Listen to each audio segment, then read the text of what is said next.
말씀 나누도록 하겠습니다. 제가 요즘에 주변 사람들한테 많이 듣는 이야기가 있습니다. 목사님 설교 잘 듣고 있습니다. 그래서 너가 왜 그 설교를 듣고 있냐?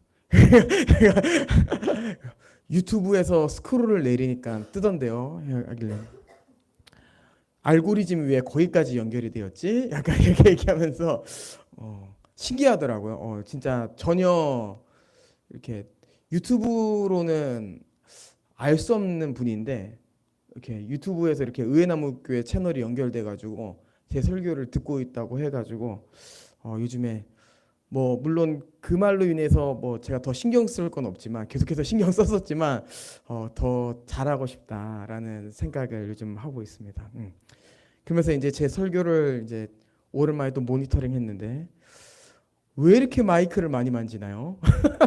뭐, 뭐 마이크가 뭐 막대 사탕인가요? 뭐 계속 뭐 한 10초마다 한 번씩 만지고 있는 제 자신을 보면서 이게 또 나도 알게 모르게 또 안 좋은 습관이 생겼구나라는 걸 또 체크할 수 있는 또 한 주가 되었던 것 같아요.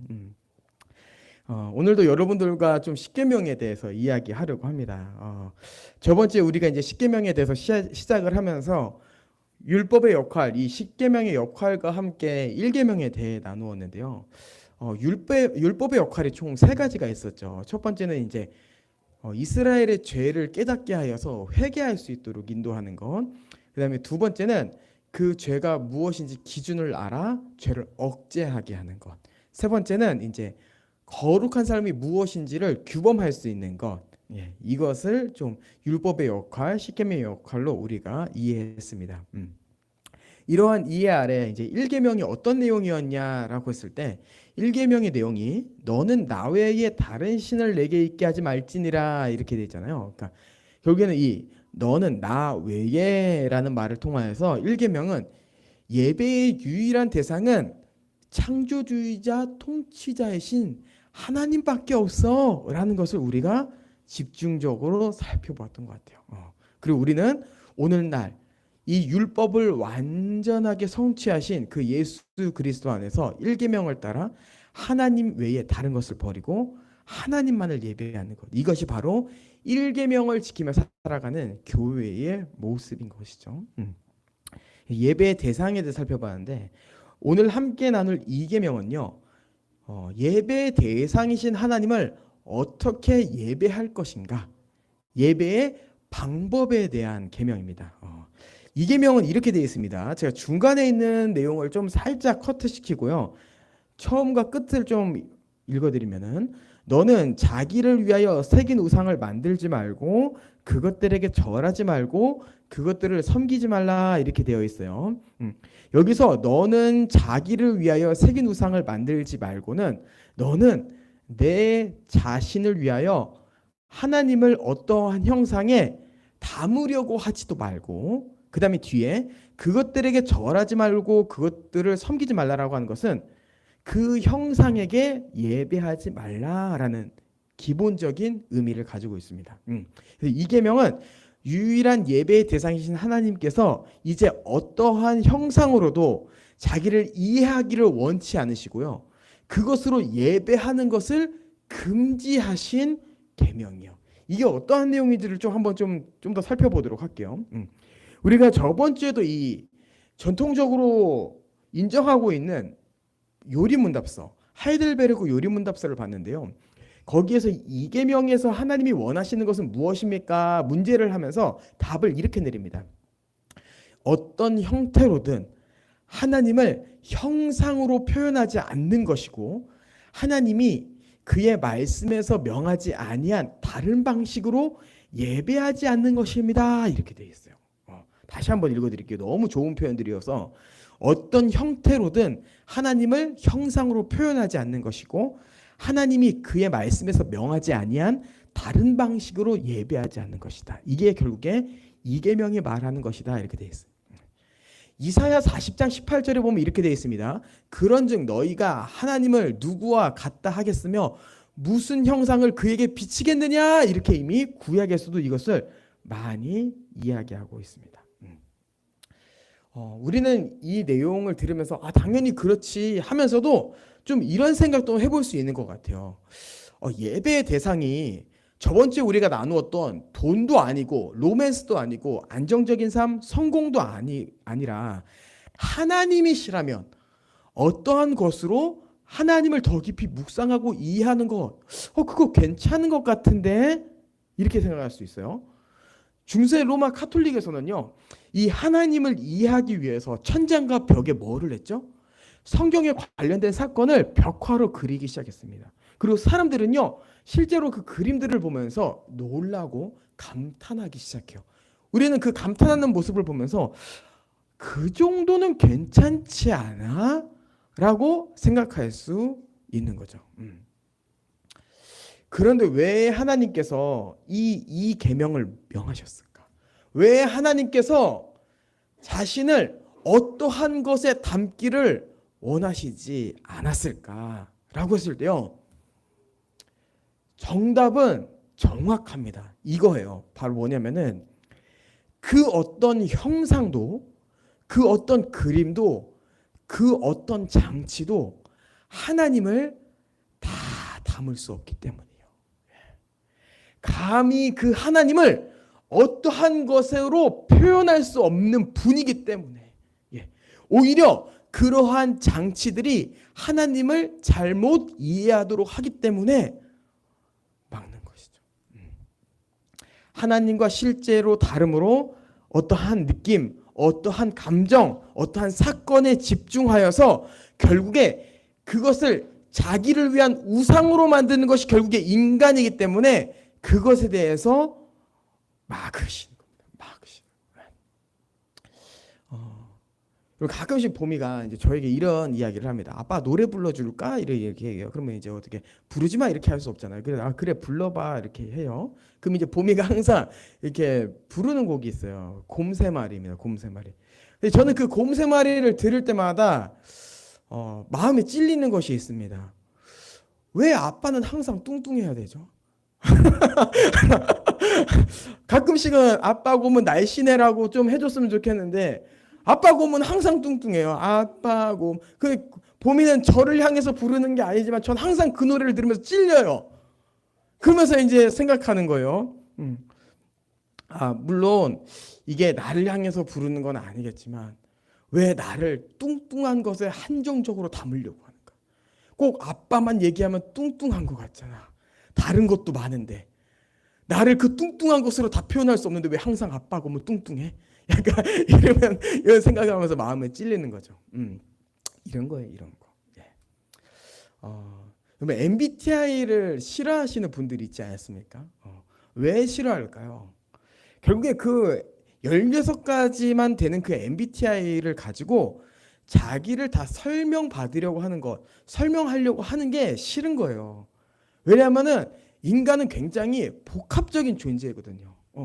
그 하나로 나의 그 모든 것을 다 설명할 수 없는데, 너 ENFP네?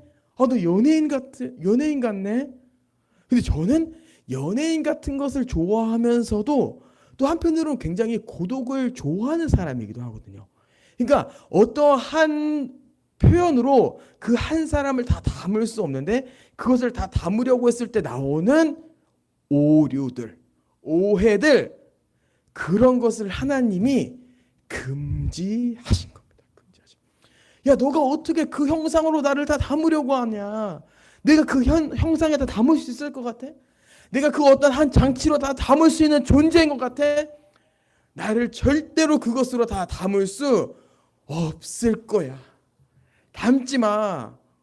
아무리 좋은 의도를 할지라도 오히려 너는 그 한 형상으로 인해서, 한 장치로 인해서 나를 제한적으로 이해하게 될 거야 라고 말씀하신 거죠. 이제 좀 이해가 되죠, 우리가 이 계명이. 그럼 이것을 대표적으로 보여주는 본문이요, 출애굽기 32장입니다. 그러면 32장에 보면요, 모세가 시내산에 올라갔는데 그 시내산에서 내려오지 않아요. 그때 사람들이 아론에게 부탁합니다. 모세가 내려오지 않는다. 그러니까 우리를 위하여 하나님을 만들자, 이렇게 얘기해요. 그러면서 사람들이 금을 모으기 시작합니다. 그리고 그 금으로 무엇을 만들었습니까? 너무 잘 알죠. 금송아지를 만들었어요. 그리고 아론이 말합니다. 이것은 바로 우리를 애굽에서 구원하신 하나님이시다 이렇게 얘기하는 거예요. 여러분 금이 너무나도 좋은 것이지만 저도 참 금을 너무나도 좋아하지만요. 결국에 그 금을 가지고 만든 것이 하나님이라고 말하지만 하나님이 아닌 우상이 나왔어요. 하나님을 예배한다고 하지만 하나님이 원하시지 않는 방법으로 예배를 드림으로 하나님께서 질투하시고 분노하셨습니다. 이거는 내가 아니야. 이거는 내가 너희들에게 보여주고 했던 나의 성품과 나의 사역이 아니야. 이 한계에 담으려고 했을 때 너희가 망했잖아. 이렇게 얘기하는 거예요. 그러면 이것은요. 우리 뭐 이렇게 생각할 수 있어요. 아, 우리 집에 금송아지가 없어서 다행이다. 뭐 이렇게 생각할 수 있는데요. 여러분 이거는 출애굽한 이스라엘이나 로마 카톨릭 이 벽화의 성경의 사건을 담아서 그 영광을 표현하려고 했던 이 카톨릭만의 문제가 아닙니다. 이것은요 모든 인류의 문제예요. 모든 인류의 문제. 제가 아까 잠깐 이야기했는데요. 인간은 결국에 하나님을 어떠한 것에 담으려고 했을 때 자기를 위한 우상화를 시켜버립니다. 자기가 원하는 대로 신이 움직였으면 좋겠고 하나님이 이러한 하나님이었으면 좋겠고 그래서 인류가 결국에 한 게 뭐예요? 해를 신으로 삼고 바다를 신으로 삼고 뭐 해나 바다는 인간이 좌지우지할 수 없는 거니까 위험을 느낄 수 있지만 인간이 어디까지 갑니까? 돌에게까지 절을 하죠. 그 돌과 돌 사이에 똥이 있는지도 모르고 실제로 산에 가보면은 이게 돌탑인지 아니면 등산객의 똥탑인지 모를 정도로 굉장히 구분이 하기 어렵다고 하는데요. 사람들은 그런 것을 형상에 담아서 절을 하는 거예요. 절을. 그럼 교회는 괜찮을까요? 여러분 교회도요. 우리 앞에 지금 금송아지가 없지만 하나님의 형상을 담으려고 하는 하나님을 이해하려고 하고 교제하려고 하는 장치들이 있습니다. 장치들. 필립 라이큰이라고 하는 신학자가 이런 이야기를 했어요. 십자가상, 성상, 드라마 그리고 춤 등은 예배를 돕는 보조물이 아니라 진정한 예배를 거의 불가능하게 만드는 것들이다 이런 얘기를 했어요. 이 사람은요 기독교 문화를 좀 위험하다고 생각하는 아주 보수적인 입장을 취하시는 분인 것 같아요. 저는요 교회에 십자가가 있다고 해서 이 계명을 어긴 것이다 이렇게 말하기는 좀 어려울 것 같아요. 왜냐하면 십자가는요 저희 합동교단 빼놓고는 대부분의 교회들이 다 십자가가 있습니다. 그럼 그 사람들이 진짜 그 십자가를 우상화하고 있나요? 그렇게 단정지역으로 이야기할 수 없는 부분이 있는 거예요. 교회에서 워십을 했어요. 우리 또 워십하면 또 새콤달콤 아닙니까? 워십을 하고 또 춤도 추고 했을 때 그러면 그걸 우리가 하나님을 춤으로 우상화시킨 건가요? 그렇게 단정적으로 말할 수는 없어요. 근데 하지만 이 사람의 의도를 생각해 보면 이 라이큰이라는 신학자의 의도를 생각해 보면요. 어떠한 형상이 있다고 해서 그것을 우상화했다라고 말할 수 없지만 그 장치를 통하여서 하나님을 체험하려고 하고 하나님을 이해하려고 하는 것은요. 주의해야 되는 거예요. 주의해야 되는 거예요. 대표적으로 좀 어떤 형태가 있을까요? 뭐 이제 우리가 대형 수련회 가면 좀 쉽게 보일 수 있는데요. 화려한 조명 그리고 어떤 집회에 갔을 때 뭐 화려한 세션들이 있는 찬양팀 뭐 요즘에는 뭐 이렇게 DJ도 있다고 해요. 찬양팀에 뭐 삐빅삐빅 막 이렇게 해가지고 뭐 이런 이런 게 막 CCM에 들어가 있기도 한데 그런 걸 통해서 이제 감정을 자극하려고 하는 거.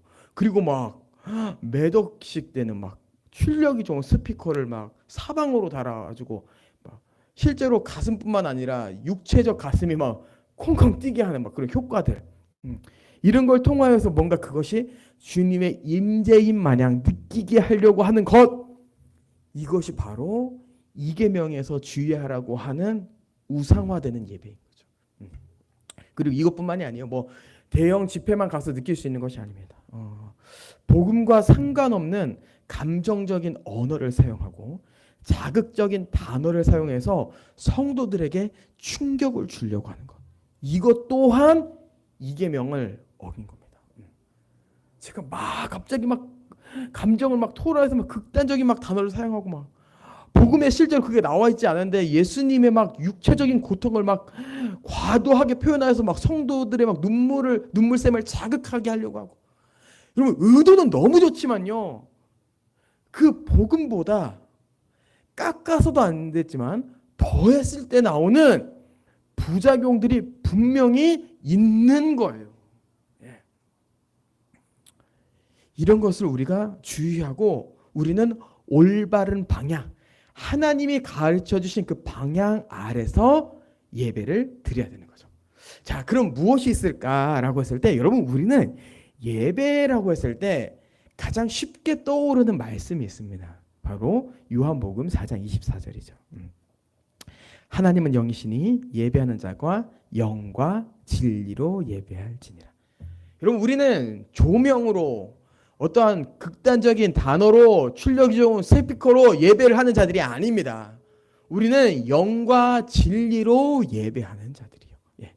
그럼 여기서 영이라고 하는 것은요, 내 영을 말하는 것이 아닙니다. 여기서 말하는 영은요, 성령을 말해요. 성령. 우리는요, 이 성령을 통하여서 예배를 하는 거예요. 그리고 여기서 말하는 진리는요, 바로 말씀이신 예수 그리스도를 말해요.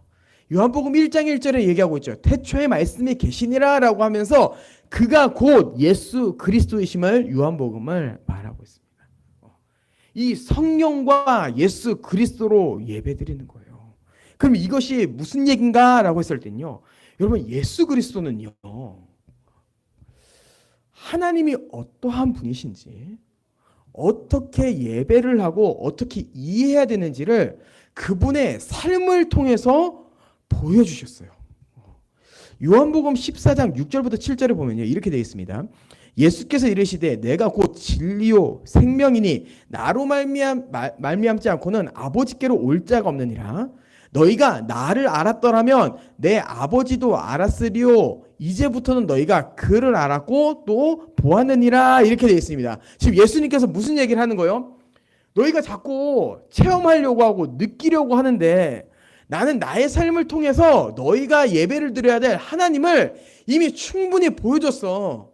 나를 본 자는 아버지를 본 자야. 그러니까 너희는 예배를 드릴 때 나를 이해하면 돼 라고 말씀하시는 거예요. 여러분 그리고 예수님을 보려면, 예수님을 이해하려면 어떻게 해야 됩니까? 바로 예수님의 계신 성경을 보면 되는 거예요.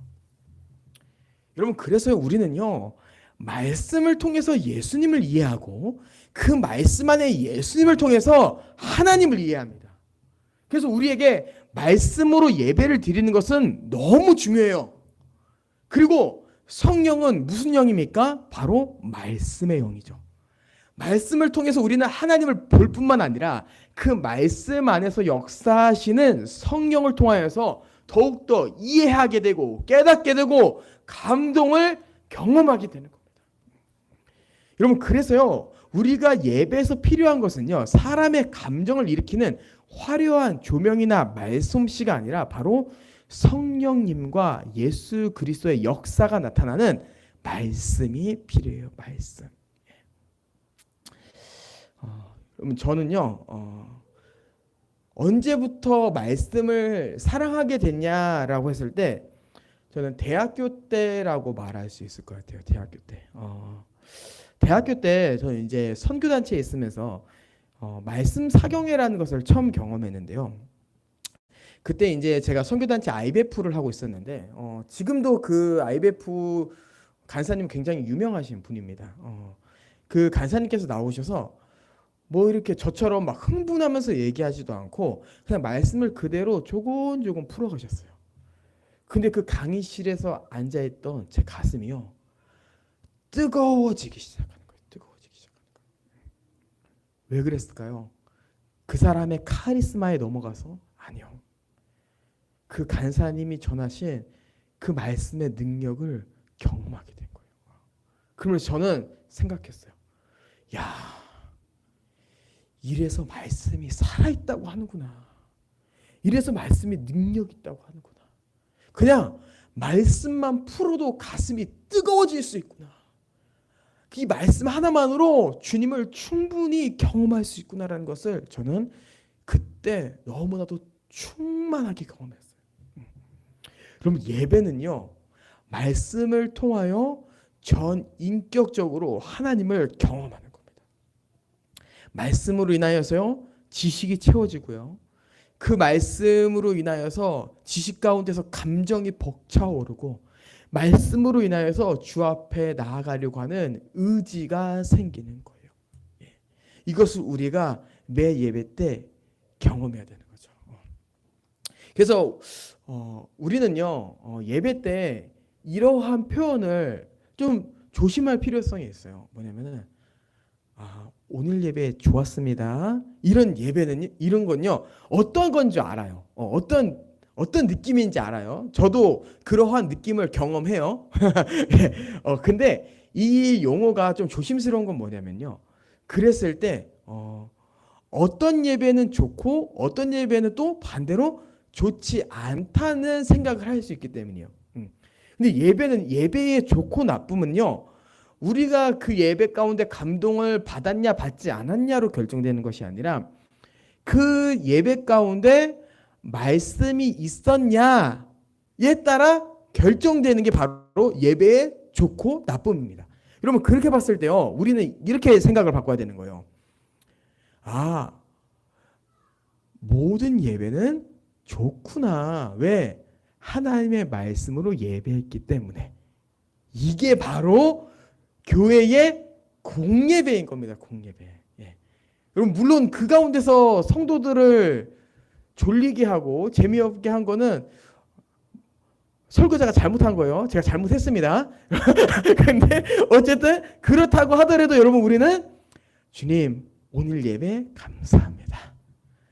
오늘 가운데 나타난 그 하나님의 역사, 오늘 가운데 알게 된 하나님의 뜻, 주님 너무 감사했습니다.